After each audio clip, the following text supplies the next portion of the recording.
Beacon Press Audio presents All the Real Indians Died Off, and 20 Other Myths About Native Americans by Roxanne Dunbar-Ortiz and Dina Gilio-Whitaker. This audiobook is narrated by Kyla Garcia. Published by Beacon Press Audio, 2022. To the memory of John Trudell, 1946 to 2015. Who ceaselessly committed his life to the shattering of Native American myths through poetry and music. Author's note. This book started out as a solo project with Roxanne as the sole author, coming on the heels of the release of her previous book, An Indigenous People's History of the United States. With the book enjoying so much success, Roxanne found herself with months of a demanding travel schedule, doing public speaking engagements to promote the book. Taking on a co-author seemed like the expedient and smart thing to do. Knowing of Dina's work as an award-winning journalist, speaker, and expert in Native American studies, Roxanne asked if Dina was available for the task. For Dina, as a first-time author, having a book deal handed to her was a dream come true. It was a perfect scenario all the way around. Co-authoring this book together has been delightful. A book like this comes from years of academic training, research, and writing. Between the two of us co-authors, there is well over half a century of formal education, learning, mentoring, knowledge, and activism. It also comes from those who provided influence along the way. That includes all of the family members and friends, professors, teaching assistants, mentors, counselors, colleagues, librarians, and various others who provide the support, in all its myriad forms, that it takes to be an academic, be it a student, professor, department chair, or research associate.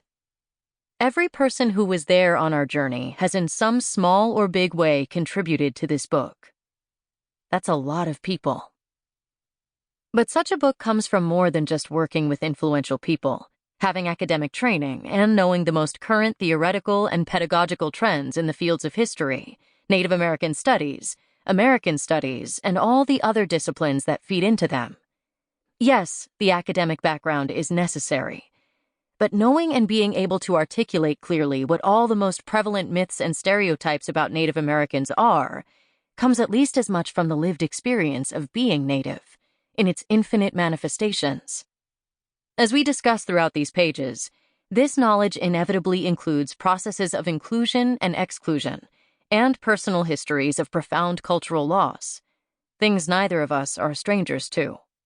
To know personally the myths and stereotypes about Indians is to grow up hearing the narratives behind those myths, knowing that they were lies being told about you and your family, and that you were expected to explain yourself at the demands of others. That lived Native experience, however, is also about reclamation. For us as scholars, it is reclaiming stolen pasts through scholarship, storytelling, relationship building, and acknowledging our ancestry. We are who we are because of the ancestors who walked before us, those who suffered and died because of who they were. They gave us special gifts, and we say lemlemt, thank you to them for giving us life. Finally, this book is born out of the belief that another world is possible.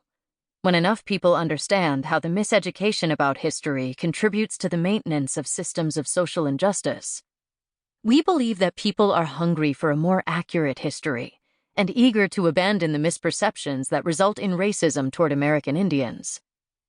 The dehumanization of one is the dehumanization of all. This book is therefore a call to action, to envision a better future for everyone, Indian and non-Indian alike. Introduction. It is quite possible that war is the continuation of politics by another means. But isn't politics itself a continuation of war by other means? Michel Foucault. No collectivity of people in U.S. American society is as enigmatic or misunderstood as Indigenous peoples. From the very first encounters with them 5 centuries ago, Europeans were confounded by these peoples who looked so different and lived lives that seemed not just diametrically opposed to theirs, but even blasphemous. Europeans brought with them their fears and prejudices, accompanied by a sense of entitlement to the land that had been home to the indigenous peoples for untold thousands of years. They were occasionally respected by the newcomers, some of whom voluntarily left their own communities in the early days of settlement to live among the Indians. They learned to speak the natives' languages, intermarried, and had children with them, sometimes for love or companionship, sometimes just to build alliances and gain access to native territories, and to convert them to Christianity. But by and large, the history of relations between indigenous and settler is fraught with conflict, defined by a struggle for land, which is inevitably a struggle for power and control. 500 years later, Native peoples are still fighting to protect their lands and their rights to exist as distinct political communities and individuals. Most U.S. citizens' knowledge about Indians is inaccurate, distorted, or limited to elementary school textbooks, cheesy old spaghetti westerns, or more contemporary films like Dances with Wolves or The Last of the Mohicans. Few can name more than a handful of Native nations out of the over 500 that still exist, or can tell you who Leonard Peltier is. Mention Indian gaming, and they will have strong opinions about it one way or another. Some might even have an Indian casino in their community, but they will probably be curiously incurious if you ask them how Indian gaming came to be, or about the history of the nation that owns the casino. In many parts of the country, it's not uncommon for non-native people to have never met a native person, or to assume that there are no Indians who live among them. On the other hand, in places where there is a concentration of natives, like in reservation border towns, what non-native people think they know about Indians is typically limited to racist tropes about drunk or lazy Indians.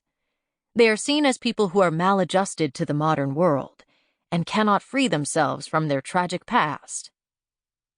On the whole, it can be said that the average U.S. citizen's knowledge about American Indians is confined to a collection of well-worn myths and half-truths that have Native people either not existing at all or existing in a way that fails to live up to their expectations about who real Indians are.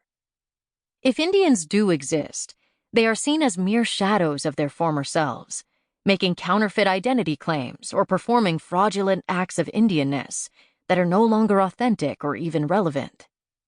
Non-natives thus position themselves, either wittingly or unwittingly, as being the true experts about Indians and their histories, and it happens at all levels of society, from the uneducated all the way up to those with advanced college degrees, and even in the halls of Congress. The result is the perpetual erasure of Indians from the U.S. political and cultural landscape. In short, for 5 centuries, Indians have been disappearing in the collective imagination. They are disappearing in plain sight. The myths about indigenous peoples that this book identifies can be traced to narratives of erasure. They have had, and continue to have, a profoundly negative impact on the lives of the millions of Native people who still live on the continent of their ancient ancestors. They work further to keep non-natives in a state of ignorance, forever misinformed and condemned to repeat the mistakes of history, silently eroding their own humanity when they fail to recognize their roles in, or, more specifically, the ways they benefit from, the ongoing injustice of a colonial system. For Native people, the effects are felt at every level of personal and public life. They play out in a dizzying array of overt and subtly bigoted ways, resulting in what social scientists call structural violence. Structural violence describes social arrangements that cause harm to people as they are embedded in the social and political structures of society. It can be so blatant that it manifests in acts of individual physical violence, but it can just as easily result in harm by neglect. Erasure is one of the more subtle forms of structural violence visited upon Native peoples. At a cultural level, structural violence shows up in dehumanizing portrayals of caricaturized images of Indians in the name of honor and respect. This is most obvious in the stubborn adherence to Indian sports mascots, as in the case of Dan Snyder's Washington Redskins team name. It is also Sample complete. Ready to continue?